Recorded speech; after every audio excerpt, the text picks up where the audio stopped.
More than 1 million South Sudanese are seriously impacted by unprecedented multi-year flooding that is sweeping the country and further increasing the already high levels of hunger caused by ongoing conflict and the global food crisis, according to the UN's World Food Program, WFP. Now, South Sudan is one of the most rapidly warming areas in the world, with temperatures increasing at 2.5 times the global average. The country is experiencing a fourth and consecutive year of flooding, and the country's wetlands, known as the Should, have expanded threefold since 2019, now covering 10 to 15% of the country's lands area. Yahya Jammeh again has the details of that in this report.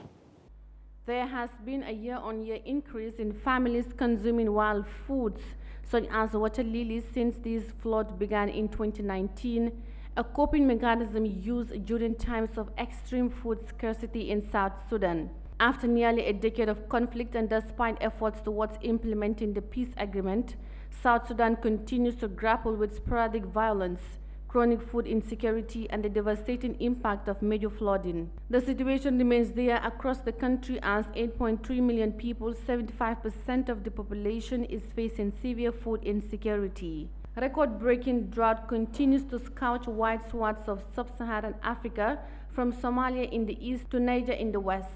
Humanitarian groups say tens of millions are hungry and conditions are being made even worse by the consequences of Russia's invasion of Ukraine. Hunger and malnutrition are on the rise across the flood, drought and conflict-affected areas of South Sudan, with some communities likely to face starvation if humanitarian assistance is not sustained and climate adaptation measures are not scaled up, the United Nations warned.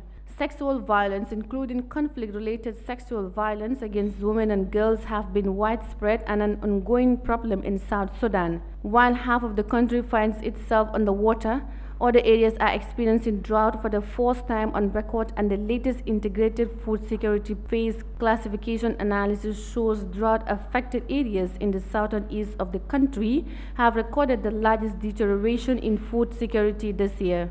Communities are seeing their resources become depleted amid the climate extremes, but it isn't too late to support them as they adapt to the new reality. The World Food Program is working with flood-affected communities to build their resilience to increasingly severe climate shocks, expanding livelihood projects to support 800,000 people. Despite its effort to support the affected communities, protracted funding shortfalls have forced the World Food Program to prioritize those who are on the brink of starvation. WFP needs flexible, predictable, and sustainable funding to support both the immediate and long-term needs of all vulnerable people in South Sudan, especially displaced populations and host communities. Reporting for Eyeafrica News, I am Yahya Jammeh.